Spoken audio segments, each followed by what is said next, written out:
All right.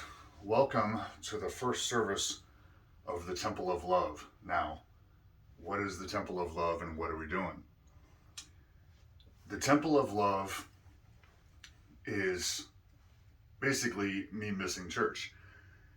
I grew up in church, and believe it or not, I rather enjoyed not the sermons, not the your God loves you so much he's going to send you to hell, not that. But for those of you who grew up in church and then left the church and you either have no religion or maybe you're philosophical, maybe you're atheist or agnostic, or maybe like me, you're pagan. Now, I don't know, maybe you hated everything about church. I did not. I loved the community. I loved having friends, having people that I could talk to every day, spend time with. I learned about music in church. I learned to play instruments and to sing. Singing in a choir, that's a magical thing. Singing in a community, singing the choir, the congregation singing, that's magic. There's a lot about church that's magic. Life lessons, opportunities to serve the community. And what bothers me, I've been a pagan now for 20 years, but what bothers me is that Christians are over here running hospitals, medical care, outreach programs, food pantries, homeless shelters. And what are we doing? What are pagans doing? The Satanists are more organized than we are. And I don't think that's right. We live by certain tenets, right? Treat all living things with dignity and respect, as above, so below, as within, so without.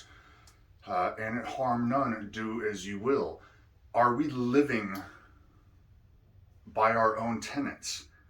If we are, every pagan is just off on their own little island, we don't have community with each other, we are not serving the communities that we live in, we are not serving the spiritual communities that we live in, and we are in a spiritual war.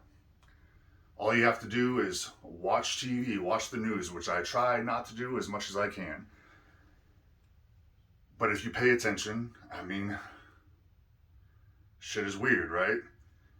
That's because we're in a spiritual war. How do we fight that war? The first thing we need to do is organize into community.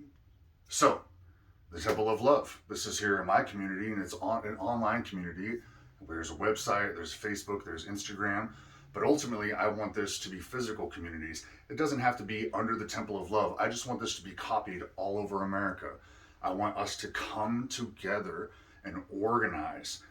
We're going to have a interfaith community resource. We're gathering mental health resources that are pagan, BIPOC friendly, that we're going to share with others. And it's also about spiritual learning, spiritual community, growing, healing, loving.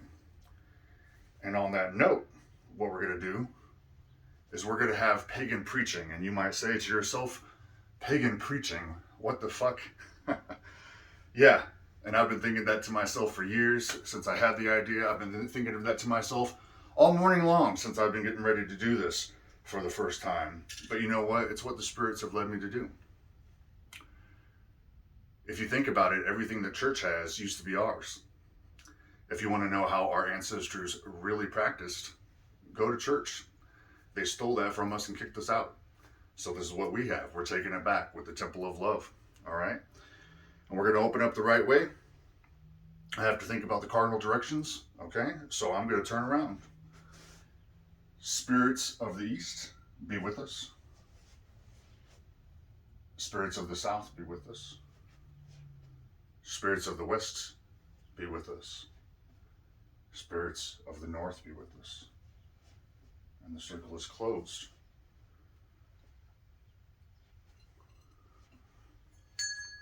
Ancestors, be with us. Loving spirits, be with us. Mother, be with us. Father, be with us.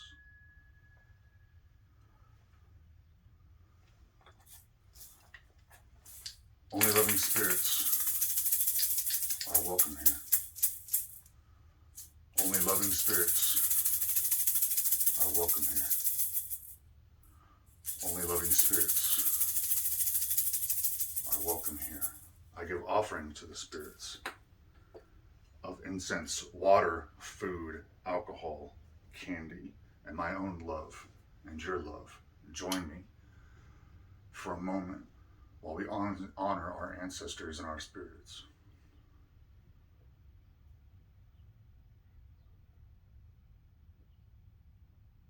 All right, and let's do it. What is spirituality? Is it a plea to see your future in tea? Is it just a way to pass the time and get out of serving punishments for crime? Is it a fake smile going the extra mile, but all the while you're holding down bile? You know, as I said, I grew up in a Christian church. I grew up in a Baptist church, an independent fundamental Baptist church. And what that means is, you know, we were not grabbing snakes while you pray kind of Baptist. We were the purple Teletubbies gay kind of Baptist, you know. And if you're too young to remember what that is, there was these anthropomorphic creatures that danced around on television for little kids, and one of them had a bag, and the Baptist got on the rag because a make-believe creature was acting like a fag. Now, I don't mean to offend when I use that word. I've been more than a friend to a couple of men, but I'm trying to paint the picture of the world that I grew up in, where they used words like that to attack, to divide, to create fear, to create us versus them. And I went from that to being pagan, poly, and queer, and it's been quite a journey. So I'm going to mention being Christian a lot, because I went from being Christian to being atheist to being what I am today, and it's been a long, interesting, and very often painful journey. There was one time I was at a youth conference, and now I come from a small church. I'm in the desert of Southern California. And a lot of people outside of California think that it's all beaches and Disneyland. You either live in LA or you live in San Francisco. But a very large part of California is rural, and a big part, about half of California, is desert. And I grew up in a very small desert town. It's fairly big now, about 100,000 people. But when I was a kid, it was a lot smaller. We grew up on a dirt road. There was only 3 houses on our entire block. And most of my backyard was just empty desert as far as you could see. And we grew up in a small Baptist church that was radical, but small. It hovered to be about 100 to 200 people in church every Sunday. So then we went to this youth conference, and there was 100 people in the section of the church that I was sitting in. There was 2 balconies. So there's the church balcony. Now, our pastor was not wealthy. Our church was not wealthy. So we were all the way in the back, facing the balcony on the right-hand side.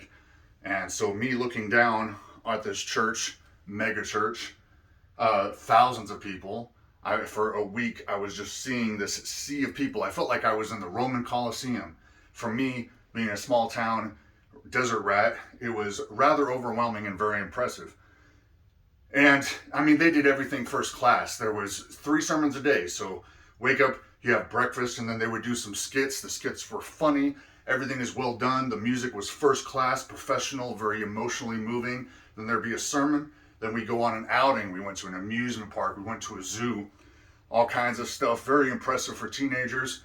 And then there would be a sermon at night. And that was the big sermon. Very emotional. And I mean, we're preaching, we're shouting, amen. That's right, brother. All that, white people church shit, right? And very emotional, very moving. And this entire week of 3 sermons a day, for a bunch of teenagers, thousands of teenagers from all over America, and this mega church, the entire point of the week was, don't fuck kids or God will hate you. They were teaching us to be pure. And the big sermon of the week, the very last sermon, I remember it very clearly. It was by a guy that we'll call Jack Sloppy. Now, Jack Sloppy was the son-in-law of another guy, we'll call him Jack Liars. And they were both actually named Jack. There's, for some reason, a lot of Jacks in the Baptist church. I have no idea why. When I left the Baptist church, I have not yet met a single person named Jack. They all go to the Baptist church.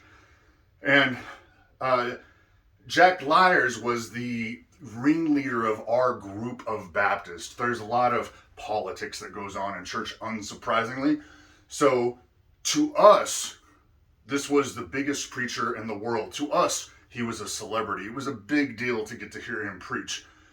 So having his son-in-law preach for us was also a big deal. And this was a very emotional time. It was a very emotional message. People were crying. Everybody around me was crying. I was crying. And he was preaching about arrows. The point being that an arrow has to be straight and perfect in order to serve its purpose. If you break an arrow, well, then I guess you have a crossbow bolt, maybe. If you break that, I guess maybe you can have a toothpick that God can use to pick his teeth. The point of it is that you had to be perfect in order for God to use you perfectly. There was this one illustration he used to make his point that, man, it fucked me up for a long time. It stuck with me for years. And that was that he got out of the shower, Jack Sloppy, and went to the towel closet. And there was this old ratty towel with strings and holes. I got a couple towels like that. And he said, oh, I'm not going to dry my body off with that. So he got a fresh, clean, new, fluffy, warm towel to dry off with.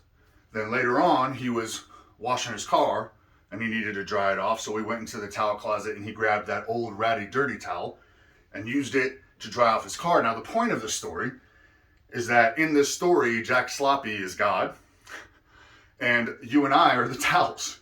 So if you are pure,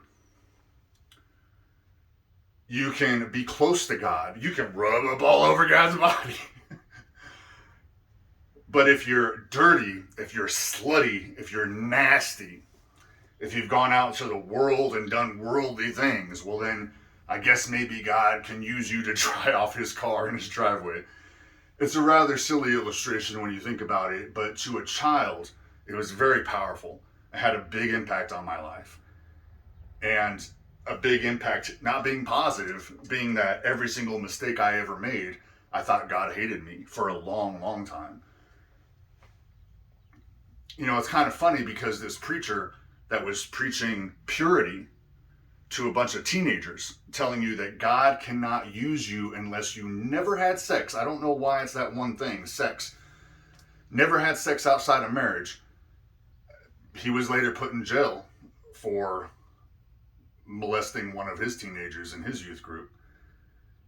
So, is that spirituality? That's the kind of spirituality I grew up with. Now, I'm not talking about sex. A pagan is never going to preach against sex.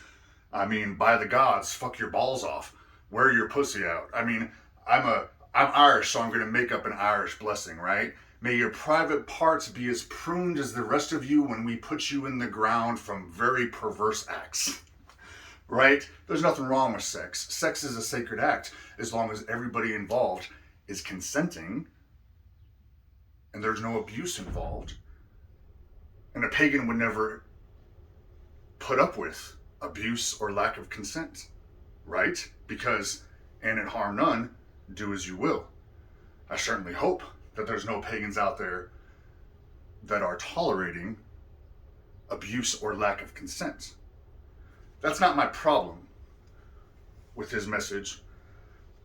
My problem is the hypocrisy, the power that they hold over people, the manipulation, the lies, that they're shattering souls that they're claiming to save. Because let me tell you, he was not the only pastor, not the only deacon, youth pastor that I grew up with that was doing shady shit on the side while preaching superiority. Is that spirituality? When I left the Baptist church, it was a journey. It was a journey that's still going on to this day. Went from, well, first I stopped off at depression. Then we went to, atheism, agnosticism, getting closer little by little. And now we're here where we are today at paganism. But in between there, I stopped off for a long time at the New Age liberal crowd. Now, I know a lot of you just got triggered. You just got upset with me because I just blasted off atheism, agnosticism, and now we're going to talk about New Age. And believe me, I'm not angry at any of you. I'm not judging any of you. I just told you I was all of those things in my journey to spirituality, to true spirituality, which we're going to get to. But for a long time, I thought I found it. I thought I found it in this hippy dippy New Age love, positive thinking. Just smile, just be happy. Life is not a journey. It's just a quest to get more shit. And if you want more shit, you have to think good thoughts. You have to be happy. If you think bad thoughts, well, then bad things are gonna happen to you, and it's your fault. I mean, when you think about it, that shit is just as toxic as Christianity. It's putting everything on you, and it is telling you that the entire point of spirituality is to win at capitalism. Shove down your feelings. Don't process them. Don't worry about your trauma. Don't think about it. Don't think about being sad. Don't empathize with others. Don't feel bad for all the horrible things that are going on or that have happened. Don't listen to the trauma of the ancestors. Don't listen to the cries of the land spirits. Just smile and be happy. That's all you have to do. Yeah, that's not spirituality either. What is spirituality? Spirituality is a state of being that we grow into through regular practice. And that state of being is living in community with those around us. And it harm none, do as you will. That's a statement of community. And it harm none. What are we talking about? All the things around you. And it harm none includes yourself. But the more you grow in spirituality, the more you do spiritual things. It's like going to it's like physical fitness. Physical fitness is a state that you achieve through actions of physical activity. When you go to the gym, you're not physically fit. You are physically fit because you regularly work out, you regularly exercise, and then you achieve a state of physical fitness. However, we're all physically fit. It's just how fit are you? We are all spiritual, but how spiritual are you? How spiritually healthy are you? And the more you do spiritual things, the more your understanding of the universe changes. The more your definition of none changes, the more you realize that everything is spirit. Everything is a people. Everything is alive. Everything has spirit. Everything has consciousness. So, and it harm none changes quite a bit. When none includes every single person alive. When none includes the trees, the grass, the air, the sky, the water that is sacred and holy in and of itself. Being spiritual is living in right relation with the entire community that we are surrounded by, in your home, in your neighborhood, in your city, and out into the rest of the nation and the world. Now, am I telling you that it's your fault? It's your responsibility to fix everything? No, that's not what I'm saying. I'm saying that spirituality is realizing that living intentionally to inflict harm on others so that we can gain for ourselves. Does that sound familiar? That's our modern definition of capitalism. That's not how capitalism started, but that's what we think of it right now. As long as I get mine, it doesn't matter what I do. You can only have that thought by not having a true understanding of spirituality. Not understanding that you are a spirit. And you are surrounded by spirits. And we are all connected. And we must live together in harmony. Now, getting there is going to take a lot. Getting there is not going to be easy. We've been damaging and hurting for a long time. And it's going to take quite a bit to atone. to appease, to make right. Spirituality is not easy. Spirituality is an action of love within your community, which is everything around you.